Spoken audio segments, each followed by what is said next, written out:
All right, thanks everyone. I'm Patrick Tucker. I'm technology editor for Defense One, and I'm the author of The Naked Future. So kick things off here really quickly. This is sort of unusual. Usually you go to these things and the guy gets up and he's like, everyone turn off your phones. Everyone turn off your phones. I'm going to do something unusual here. I want everyone to take out your phone. Go ahead, take it out and hold it up. Take a look at these guys. Raise your hand if you got a smartphone. Like, it's everyone. It's everyone in the room. You know, it's weird. Like, Pew has a survey where they measure smartphone penetration in the United States, and last time they did, I think it was up to 70%. And in every room in Washington, D.C., smartphone penetration is 100%, which is, just lets you know how that's going for Pew. I've got one as well. I'm going to do something unusual here. I'm going to ask you all, instead of turning it off, to turn it on. Just turn it on for a second.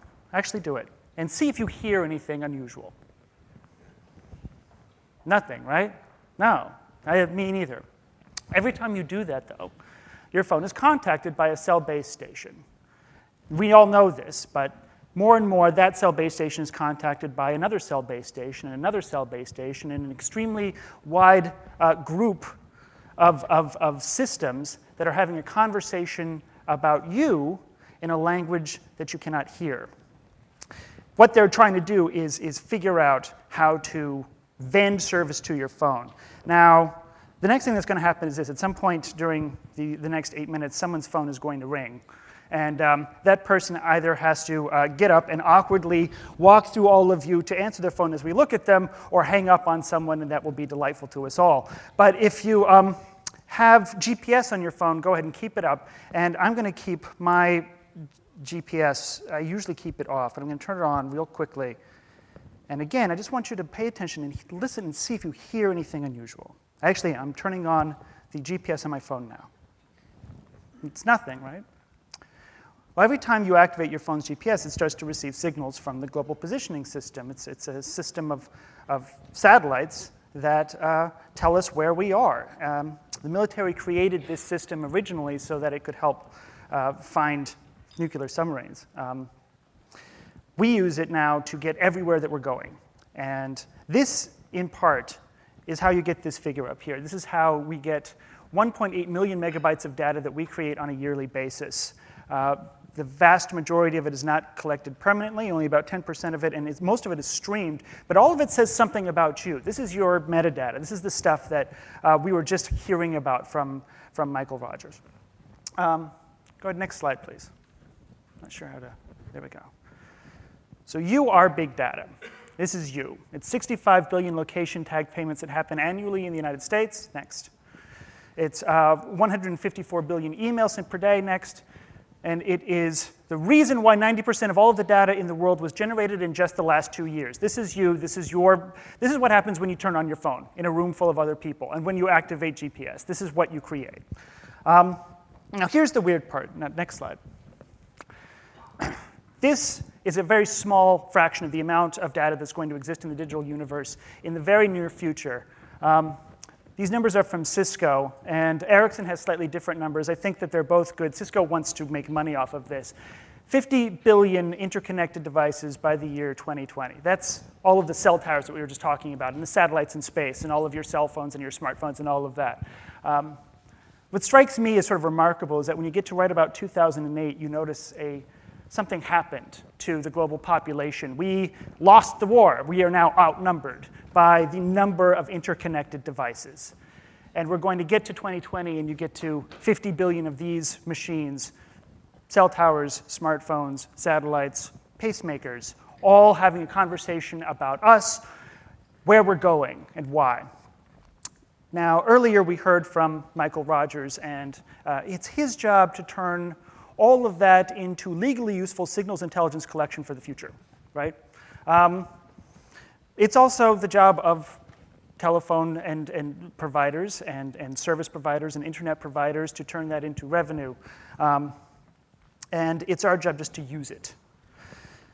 So what I think is this, that the conversation we're having right now about privacy reflects something that's really unfortunate, but it's also temporary. We just feel all the time that we're constantly surrounded by an ever exponentially growing number of devices that are communicating about us, in a language we can't hear, to parties we can't see. And there's just going to be much more of that. Next slide. That's why there's going to be 44 times as much digital information in the year 2020 as there was in 2009. If anything, this is an underestimation of the amount of digital information that's going to exist. Now, here's what I think. We have reached a really remarkable point in human history where we now create information about everything that we do, but we don't feel empowered by it because we can't see how we're creating that information. And we don't feel like we're entitled to use it.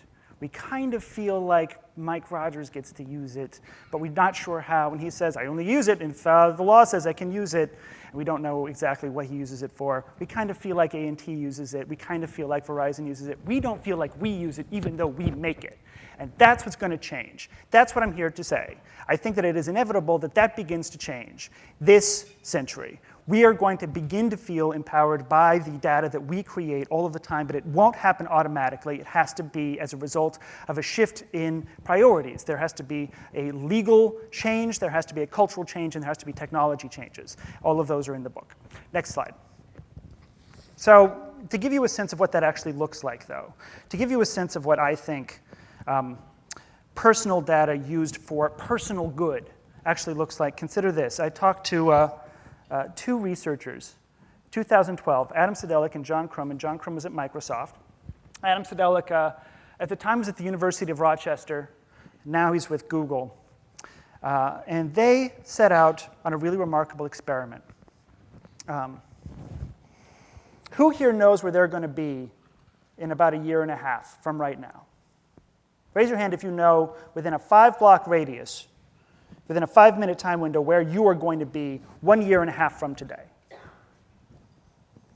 There's nobody. Nobody knows this. We're carrying around a device that's working in concert with all the other devices in this room to know where we are and which cell phone tower is going to vend service to us, but no one knows where they're going to be a year and a half in the future. If you've got where you live and you've got where you work, you've got 2 data points. It's not enough to draw a statistically significant inference. That's all we've got. So these 2 researchers, John Crum and Adam Sedelic, they went out to prove that with a large enough data set, you can actually figure this out. And they took some Microsoft money, because John Crum worked at Microsoft, and so he had Microsoft money. And he stuck GPS receivers on a pretty wide group of subjects, and he just watched them go around. He just followed them for a long period of time. Some of them were trucks, some of them were individuals just walking around, and some of them were like delivery folks. And they observed that with 3,200 days of GPS readings, it's a lot, it's like 5 years, they could predict with higher than 80% accuracy where someone was going to be like a year and a half into the future. Now that 80% speaks to, as opposed to 100%, speaks to the uncertainty that just pervades modern life. Not everyone is perfectly predictable. We're a lot more predictable than we actually think we are, and that opens up when we begin to see what our data actually looks like for us. So I think that this is incredible. This is pretty much what the entire book is about, is how you would use this type of information that is generated by you in order to achieve what really can only be called superpowers. I mean, the ability to know where you are going to be a year and a half in the future is a superpower. This is why we're also worried about who has that power on us. We never stop to think, well, maybe soon it will be me. In order for us to really take advantage of this, I just argue for 3 things. Number 1, we have to create new legal tools to help people share information. I think that that's the next step in the privacy debate, and it's one that has to happen legally. So that when you share information, you are legally protected from being a false positive in some sort of like law enforcement type situation. You are legally protected from any sort of discrimination. This is something that has to happen. The 2009 Genetic Non-Discrimination Act is a great example of that. We have to create technological tools that allow people to see their data exhaust, to see where all their data goes. That actually starts with encryption in many ways. The Black phone from Phil Zimmerman allows you to do that. It's an encrypted phone, but you can see exactly what all of your apps are doing, where they're getting data and where they're sending that data. I think that's one piece of it.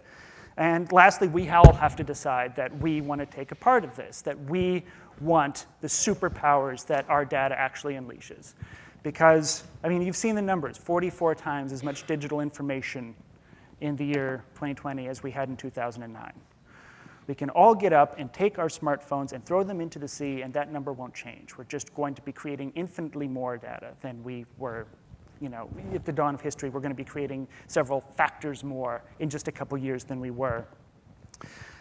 There's no law that's going to stop that or protect it or change that at all. It's something that's going to happen, and it can yield a lot of good. So we create information in everything that we do. All of it is useful. And that's all I would ask for you to consider today. Thanks.